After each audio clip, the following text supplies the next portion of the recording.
Hey guys, welcome back to the Not So Perfect Bigfoot Show. So I decided to do today's show on the porch without a filter. You can see how old I am now. But you know, it's the realness and the rawness of us that makes us humans. So today I want to tell a story that was relayed to me by someone that I've actually become really good friends with. I'm not good at telling the stories. I've reached out to other podcasters and they have given me some tips and I appreciate it. When someone trusts you with their story, it's a big responsibility. And I hope I get the story right. I have tried over and over to record the story and I did not like how it turned out. I spoke with him last night. We are going to drive to meet him and have dinner with his family and get to know him a little better. I figured if he trusts me to tell a story, then it's a big deal, and I would like to meet him face to face. So I'm going to do the best I can. I would like positive critique. Just keep the crummy, shitty comments to yourself. But if you can critique me in a proper way and, you know, give me some positive advice, I would be really grateful for it. So we're going to start out by calling this gentleman KM. KM has lived in Arkansas almost his whole life.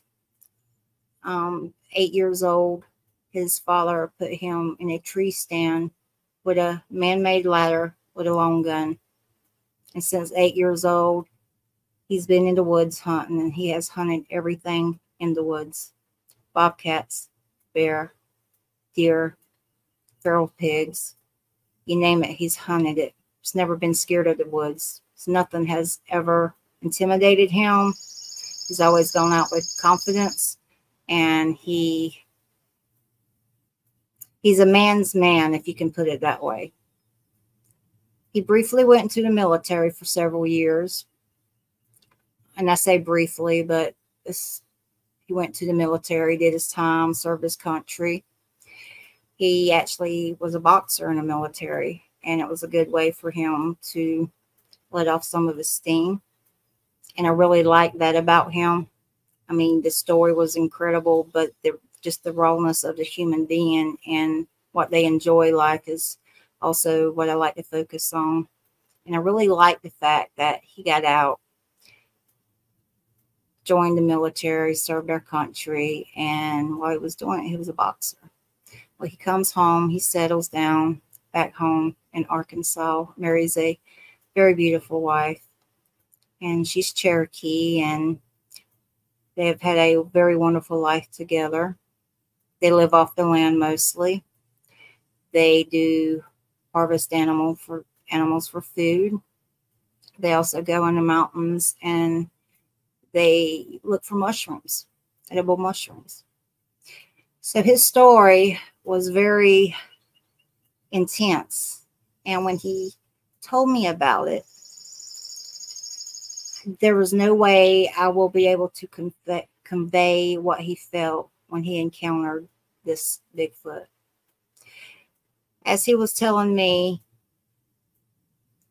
he's driving on a ridge, White Oak Mountain in Arkansas, and he sees a feral pig go across the street in front of his truck. He stops his truck. He's thinking, hey, I think I'll just track this pig, see if there's more down there. And when it's time to go pig hunting, I have a good area to start with. So he goes down. He tracks the pig down this really steep ridge. It's really steep drop off. And the way he describes the drop off is you have to hold on trees going up or down or you're going to fall. So he goes trekking down this steep ridge. And he's holding on to the trees as he's going, and he loses sight of the pig. Can't find a hog anymore, pig hog. Well, he goes a little further, and he's about to cross the stream, and he stops. When he stops, he decides he's going to stand there a few minutes. There's a stream here. Across the stream, there's a part of the hollow that has been clear cutted, but you got the tops of the pine trees and the tree debris still in there. He stops and he looks across and he sees a Bigfoot. And how he recounts the way the Bigfoot reacted to him, he feels like the Bigfoot thought he was concealed by a tree. He sees the Bigfoot. He's standing there. He is in shock. This is a gentleman up until July 2024, when people would speak about Bigfoot, would be the first one to tell them they're not real. They don't exist. You saw a bear. That whole perception of the world changed July 2024. He's looking at this thing and he is in shock, reaches back and holsters his weapon, never pulls it out. And he's trying to take in what he's seeing. And, his mind is just playing tricks on him, as, anyone that's had an experience knows it will. And he's looking at this thing and it's holding a deer over its shoulder. The deer has its head toward the front of the body and the back legs over the back of the body. And he's looking at it and he's seeing it from the Bigfoot's right side. He says on the shoulder, the hair looked matted. He said it looked it was either mud or blood on the right shoulder. He said the hair was really long and uniform, and it was a couple inches long. He said the nose was not like you see in, the AI photos or the sketches that a lot of people had. He says this nose looked like ours. It was like a human nose. The lips and the teeth, he was able to clearly see, because this thing was right across the creek, 50 yards right across the creek. And as he's looking at it, he's starting from the shoulder. He sees the deer. He's working his way up. He said the teeth were probably the most healthy teeth. He said they were ginormous, but they were like ours, but they looked so healthy and white. And he's trailing up. He said the skin was like a brown leather, like working in the sun a lot, we get that brown kind of leather look to our skin. And he's trailing up and he makes eye contact with it. And when he makes eye contact, he realizes that he can see him and he don't like it. He said when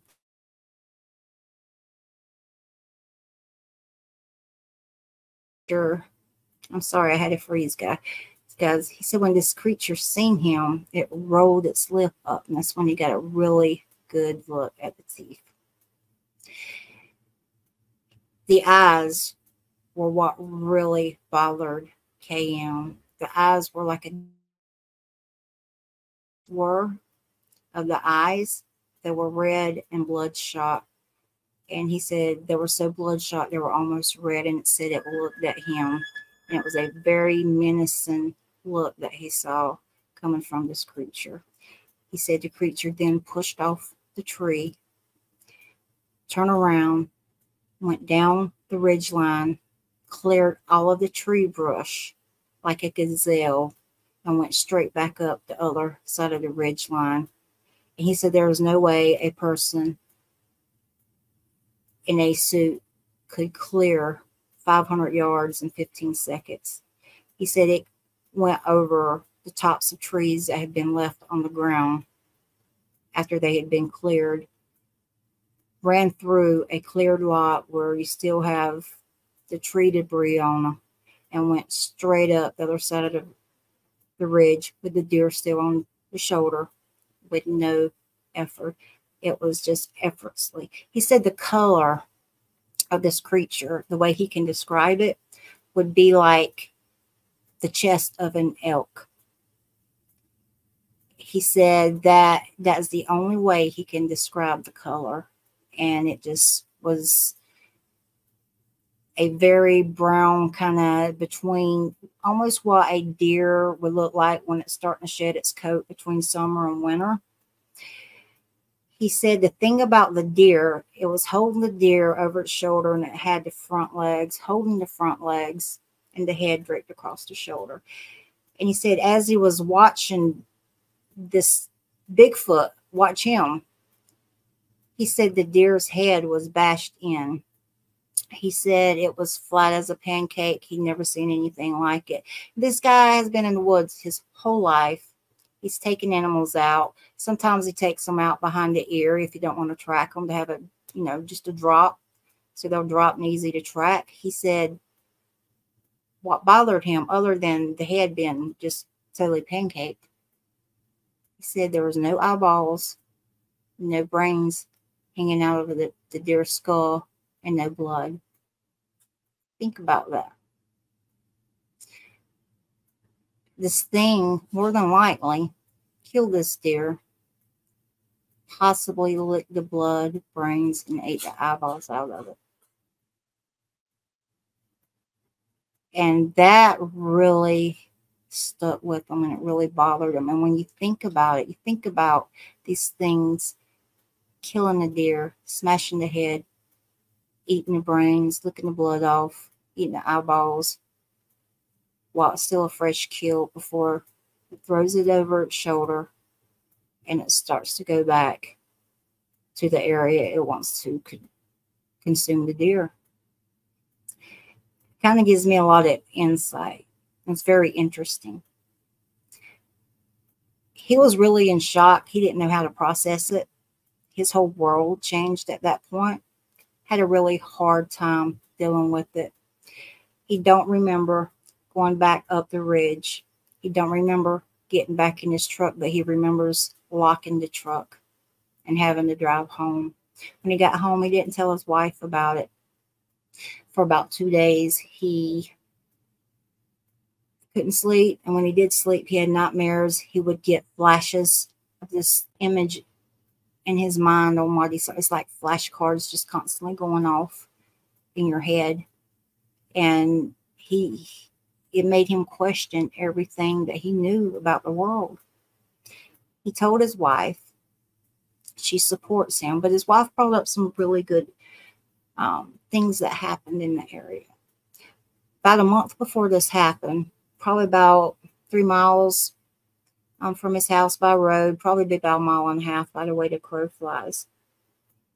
Him and his wife were out looking for mushrooms, and they come across a boneyard. This boneyard was in the middle of nowhere, and you'll see how important this is when I go into it a little more.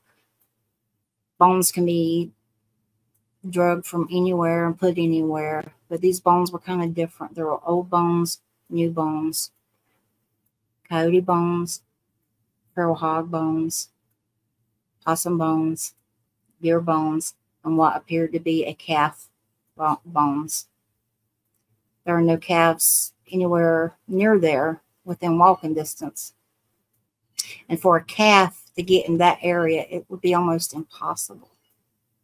Some of these bones were new, some were old. They were all mixed.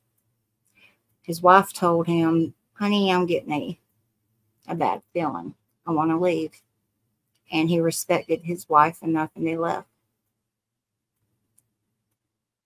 Not long after he come out about his story, people in the community started making contact with him. And around the same time that they found the bone yard, as I would call it, he had friends that were in the same area, same location where he saw this Bigfoot. They were harvesting mushrooms. And something started throwing logs and rocks down the ridge at them and was not letting up. And they had to leave. And when you think of someone and you think they've spent their whole life in the woods, they were a non-believer. He used to tell people, no, what you saw was a bear. And now he says, I was wrong.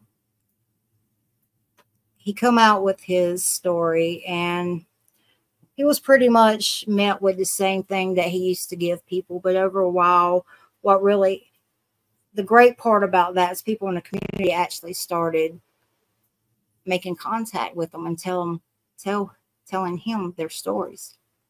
And those are some pretty amazing stories that are out there. This gentleman will not go back in the woods unless he has a long rifle with him. But he has agreed to go back in the woods with one of his friends. He said he will not stay out of the woods, and he will face his fears, and he will go. He says he doesn't want to kill them, but if they penetrate that protective perimeter he has, he's going to go out with his boots on if he goes out. And I can't say I blame him. His whole world changed. His whole perception of everything has changed. And, you know, the more you talk to people, the more stories that are shared with you. You know, when you're on the outside looking in and you have an encounter, those encounters when you're on the outside, you know, people laugh and people, you know, just say, you know, what were you drinking? Or you smoking a little wacky weed? You know, I mean, these are life-changing events. And when someone trusts you enough to tell you their story and agree to letting you tell their story, it's a big responsibility. And I spoke with him last night. He's still having a hard time with it. It's not something that he can't deal with, but he's just having a hard time because his reality has changed. The whole way that he looks at the world has changed.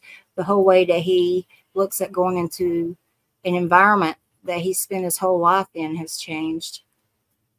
You know, you go in the woods one day, you're tracking an animal that will eventually become your prey. Then you realize there's a good chance you can be prey out there. And I want to thank KM for telling me his story. And I want to thank JM for putting him in touch with me, or me in touch with him. And it was an honor to be able to tell your story. And I hope as time goes by and people start telling me their stories, that I'll get better. And I hope I did the right thing and I told a story in the right way, because it really matters to me. And that is why constructive criticism is very important to me. And I would also like to say to my friend, we'll call her E, Pennsylvania, that sent me the email. You've had a lot of loss this year, and I'm glad my videos were able to help you. You are not alone in the Bigfoot community.